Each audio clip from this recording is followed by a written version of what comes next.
Hello, welcome to Horror Rewind. This is Kelly Florence, and with me today is my guest, Beth Florence. Hey, this is Beth. Beth, you're my sister-in-law, and we have watched horror movies together. We've watched them separately. You are living in Washington, D.C. now. Do you want to tell people a little bit about yourself? Sure. So Mark is my brother. I live out in D.C. with my husband. He works in politics, and I'm a nurse. Now, you've got, we watched Scream 2 a couple weeks ago, and you've got a funny Scream 2 story. Like, you had rented it on pay-per-view or something? Yeah, so this was probably the early 2000s, I guess when it first came out, to rent, and I ordered it on pay-per-view, and it was like a 24-hour rental, so you could just watch it over and over and over, which is what I did. So I watched it, I don't know, maybe 6 times. And my brothers always made fun of me for watching that movie so often. No. Or yeah, so. Well, I think that's it's a bit par for the course because they teased you a lot. And I'm wondering if they ever watched a scary movie and then tried to scare you afterwards. A lot of the Halloween movies, I have memories, especially watching Halloween 1 and Halloween 2 and Halloween 4. I remember them messing with me a lot after watching those. And I watched scary movies as a pretty young kid because my brothers were older, so they exposed me to a lot of things that, most kids my age weren't watching. Right. Well, I think you got the last laugh because you can play the Halloween theme on the piano, and every time you play it, I know Mark cracks up, so. True. Yeah, I can play it, so joke's on them. You've got a mean Halloween theme.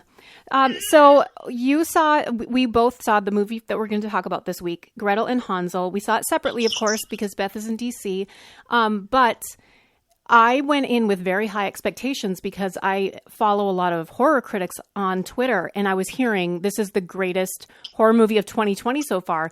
So Beth texted me this morning, and do you want to tell people what you thought? I didn't like it. I'm really sorry.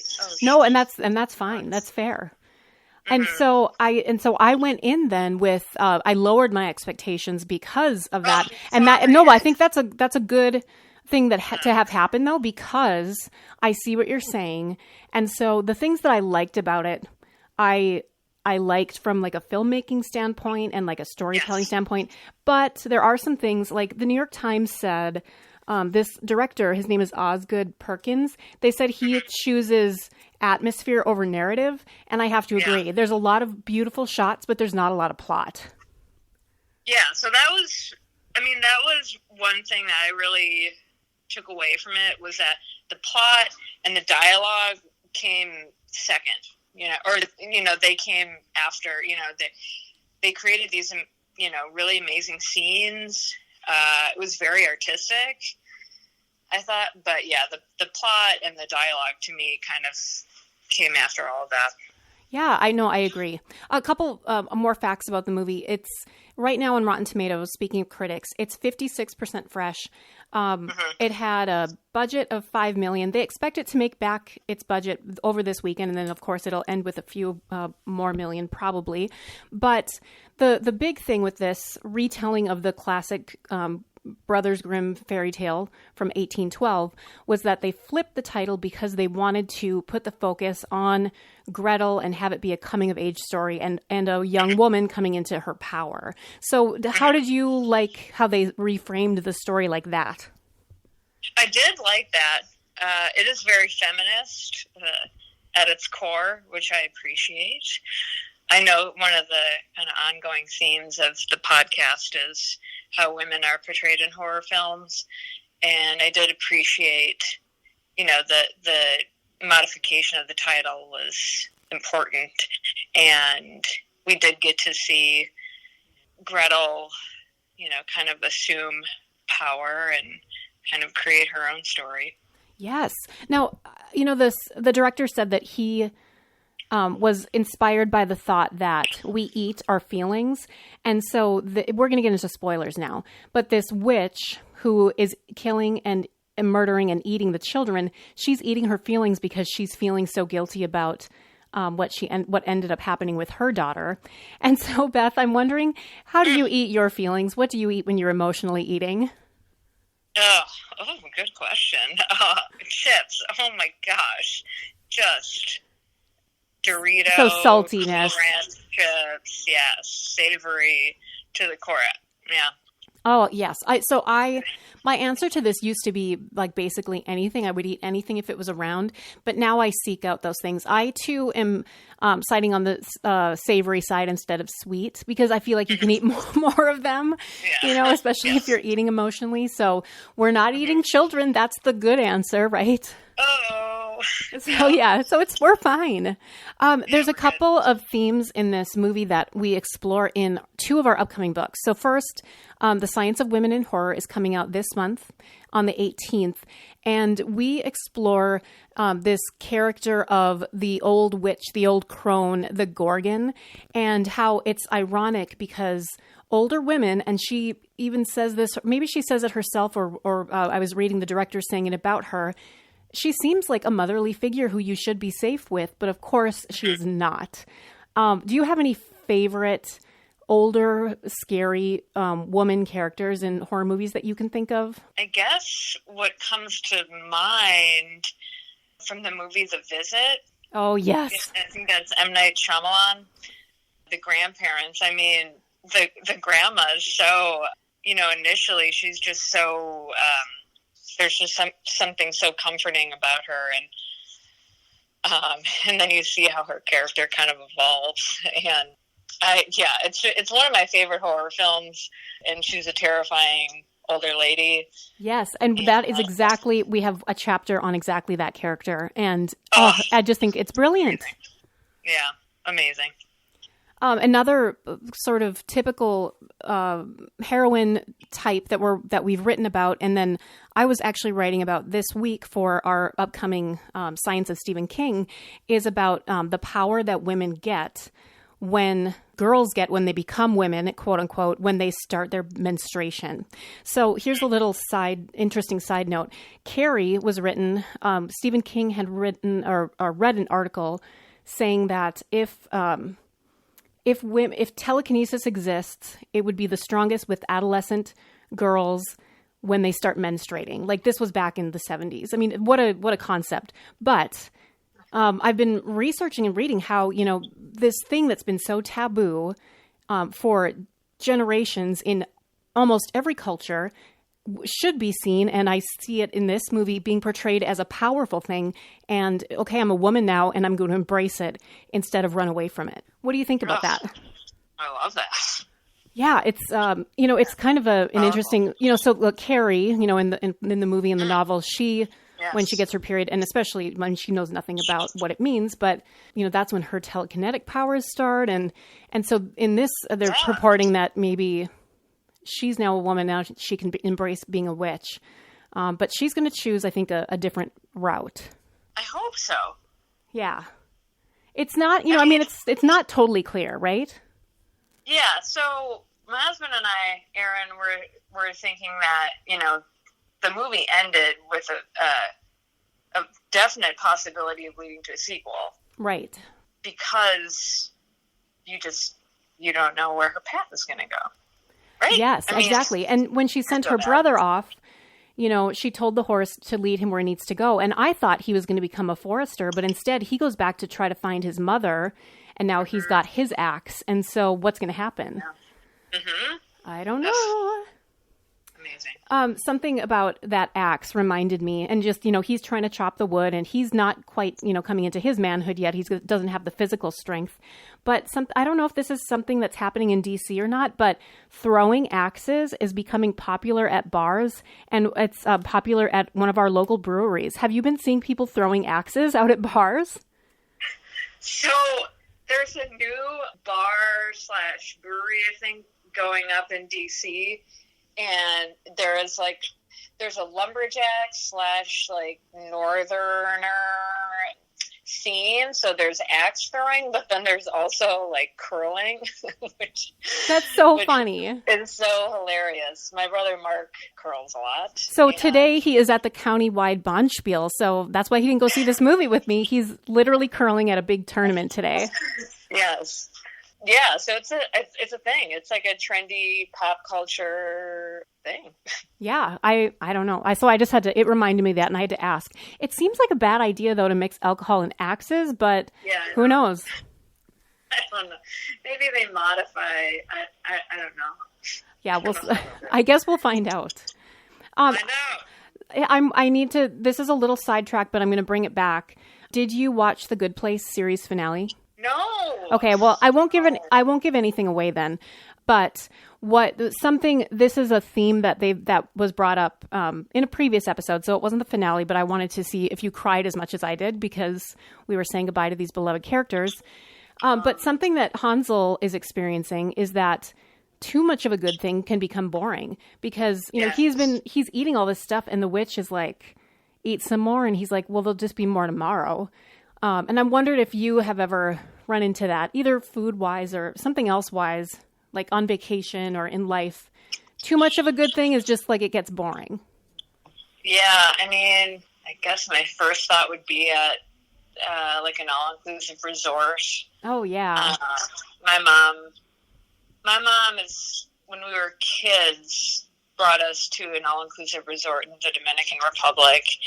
And I mean, I have vague memories of feeling so gluttonous about, you know, just going all in on all of the food. Oh, yeah. I mean, I think about just being on vacation when you end up eating out all the time or most of the time. It's just like you can't wait to get home and like make something, you know, simple.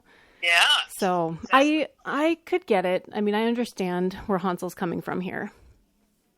Yeah, I get it. Speaking of food, when there's that shot, if you noticed, the witch is eating a piece of sausage and then she takes out the long braid of hair with the bow on the end. Yes. I was reading that was all done in one shot, one take with practical effects. She had a dissolvable baggie of that braid under her tongue. And she ate the sausage, and when she swallowed the sausage, then she started to, it took time like to dissolve. She pulled that braid out, and they were able to do it in one take. They didn't have to do any edits in between. And I thought, good for them. That was really creepy and really effective.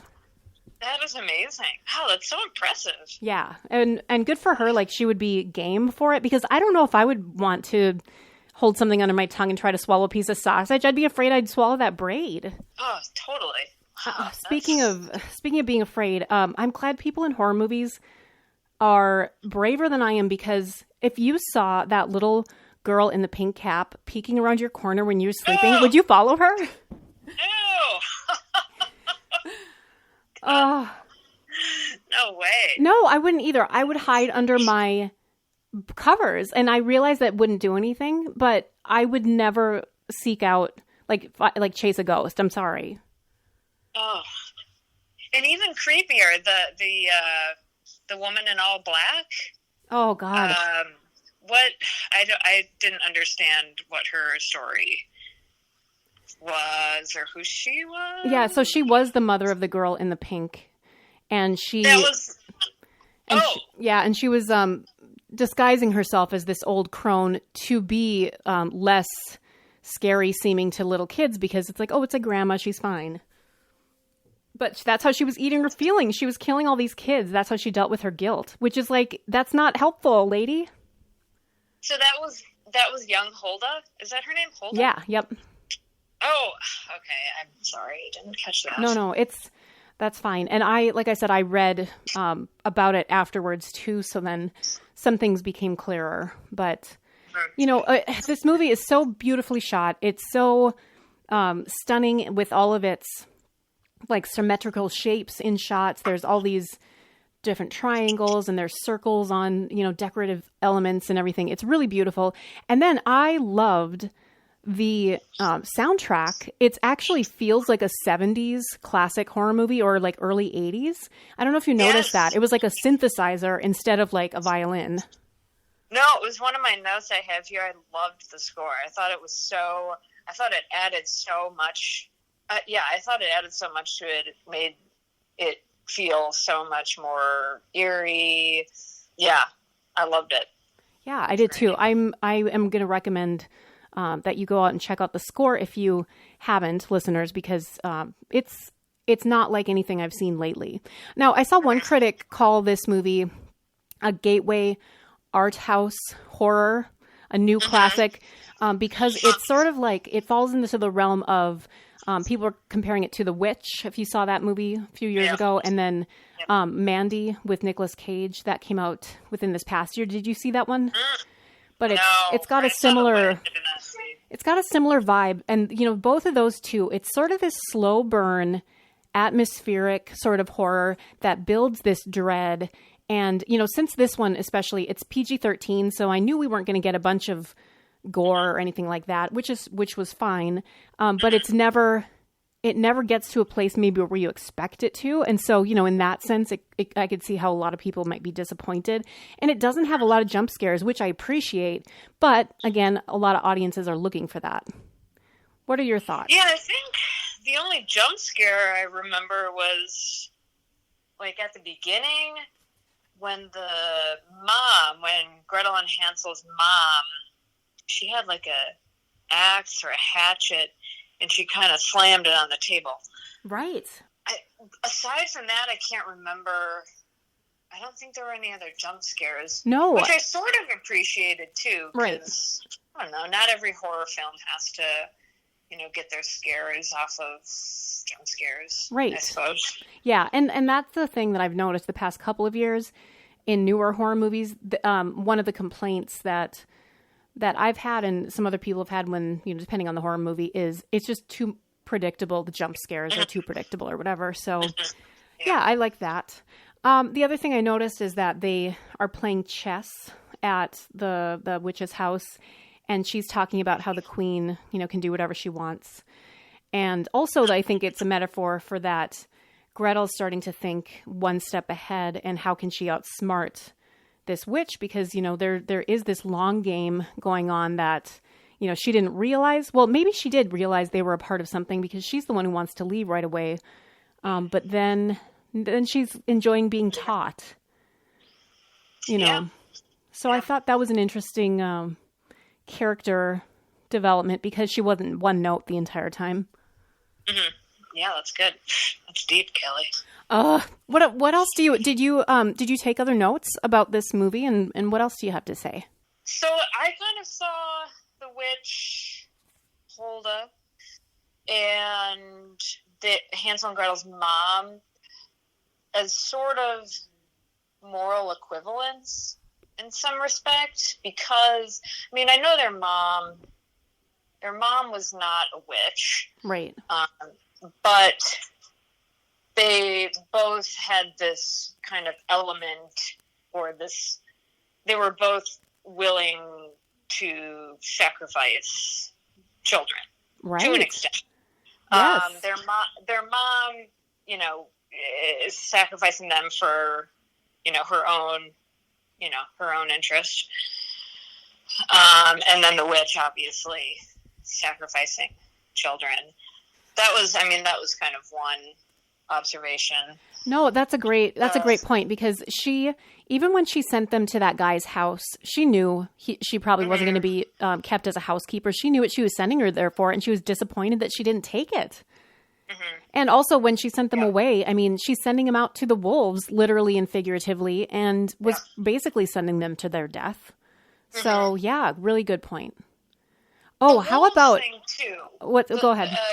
The wolves thing, and what was it? Beware of the wolves, or right? Something.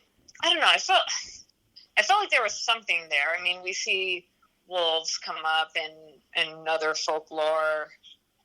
I didn't know how to piece that together, right? The connection, but I feel like there were a lot of other kind of loosely connected scenes or characters from, other folklore. Yeah.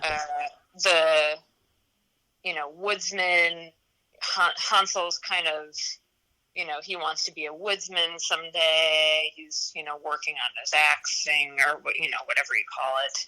And they run into that woodsman who gives them food and gives them a bath. I think he was a woodsman. Yeah. Yep. Exactly. And we see like woodsmen come up in other stories. I don't know. They're observations I, made, but I couldn't necessarily put together. Right. No, that's good. And, remember that first night when they found a house that they thought they were going to sleep in, but then that creepy guy was in there and yes. He was sort of zombie-like. He wasn't exactly right. I feel like they were world building in order to, like you said, maybe there's going to be a sequel, or now we can sort of explore more in this world. It's like, what other creatures do exist? Because something strange is going on. Mm-hmm. Yes. I don't know. Yeah. And I appreciated, just a little thing, but, they had people, some background extras and everything, but people that were diverse in those other characters and the children. And so I appreciated that. It wasn't just all like, no, we're setting this in Germany in this year, so everyone has to look a certain way. It's a fairy tale, so they can take those liberties, and I appreciated that. Yeah, same. I enjoyed that. I'm wondering how you felt about her voiceover. I think it was unnecessary. I didn't think we needed her to be voicing over her thoughts, like in the beginning and throughout and at the end, because I feel like they established everything that she was saying just with her acting and the atmosphere. Did you appreciate the voiceover or not? I did not. Yeah. And I was reading up on that after I saw it last night, and that a lot of people who reviewed the movie had the same criticism, that it wasn't necessary, that it felt like it was kind of added at the last minute as an attempt to kind of piece together what may not, be, put together. Right. And I saw one critic say that maybe they included it to, because it was a PG-13 movie and maybe there were younger people watching it, and it was a slowly developed movie, and maybe they included it to kind of capture some of the younger viewers that may have gotten lost because of the pace. Yeah, no, that's a good point. Or bored because of the pace. Yeah, I see. Pace, I meant pace. Yeah. No, I totally know what you mean. Yeah. What else do you have note-wise about this movie before we rank it? I had a hard time understanding the dialogue sometimes. I don't know. They didn't necessarily have accents. Right. But I had a hard time picking up on it. The language was kind of poetic. It wasn't just like a casual dialogue. It was kind of flowery, sort of poetic language. And I had a hard time understanding it sometimes. And Aaron had a similar critique. Okay. I don't know. But I understood what was happening. Right. My husband also compared it to Sleepy Hollow. Oh, okay, yeah. Just in the sense that the subtext was just uncomfortable and creepy, and plot was kind of secondary. Right. To, I guess I already said that, but, it was artistic. The scenes were well created. They were not elaborate, but they just... Yeah, like thought went into composing it, yeah.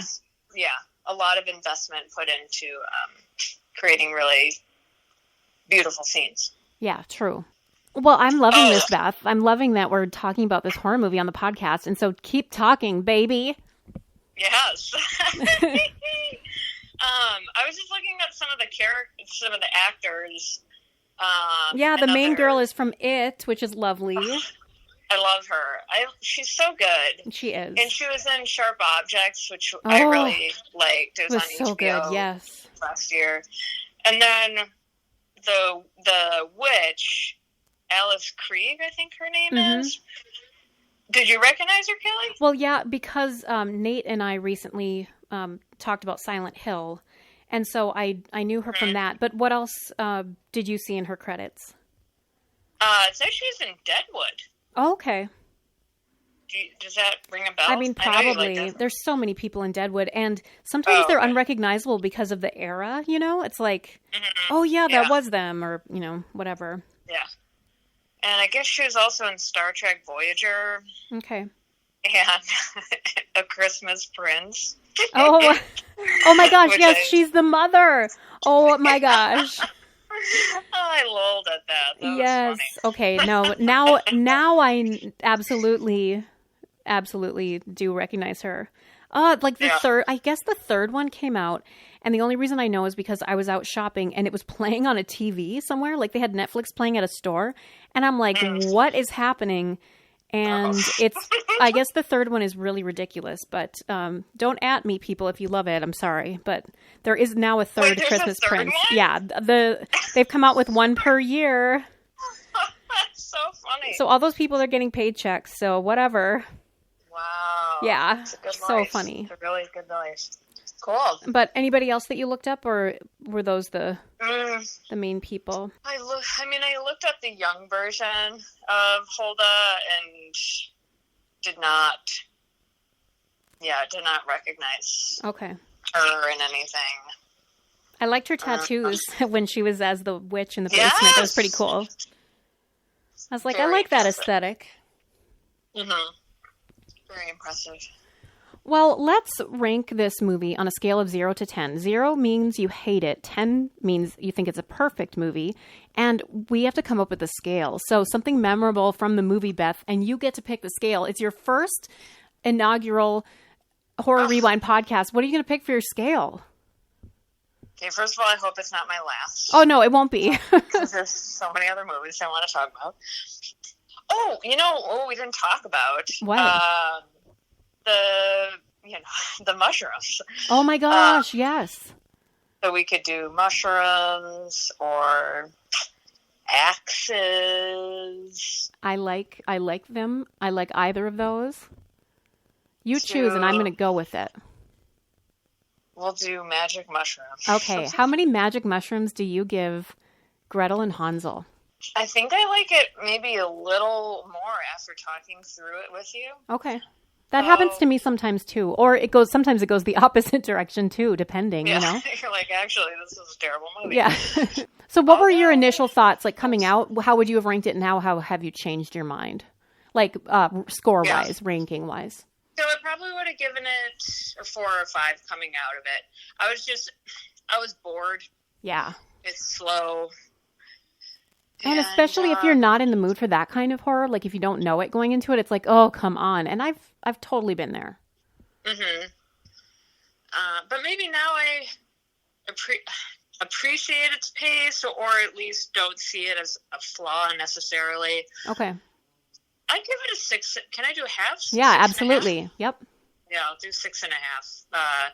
Magic mushrooms. Awesome. Okay, I am going to give it, and I maybe would have ranked it lower also, like just on enjoyment, but because there's so many things that were beautifully put together and like aesthetically and like the music, I'm giving it an 8. So maybe I would have given it a 7 for enjoyment, but I'm giving it an 8 for that soundtrack and just, like the message. So yeah, my ranking, I think, went up from my initial thoughts as well. Great. Love it. Okay, so I am so excited to see The Invisible Man later. Is it this month or next month? I can't remember. But have you seen the previews for that with Elizabeth Moss? Oh, yeah. Yeah. So it's like her abusive boyfriend or husband, is still torturing her, but he's invisible. That looks amazing. Antlers with Carrie Russell. That looks creepy AF. I am I just want to see. I'm so excited to see Antebellum. Yes, I was just going to say Antebellum. Oh, it looks so good. Yes. And I mean, I love how they haven't really given us anything yet. You know, they're giving us snippets, but we don't really know. No idea. There's so much good horror that's going to come out in the next several months. I am ready. Mm-hmm. So anytime that you are going to see a horror movie and you want to talk about it, let me know, because we are here and ready to talk about it. Nothing would make me happier. Now, have you watched anything in the horror world lately that you can recommend to listeners? Oh, even if it's an older movie or a TV show or anything? Oh, I mean, it's not really horror. I watched the second season of You. Oh, yes. I know you did the first season with Meg. Yes. So do you want to talk about the second season with me sometime for the podcast? Oh, my gosh, would I ever. Okay, so dynamite. that's what we will talk about next then together.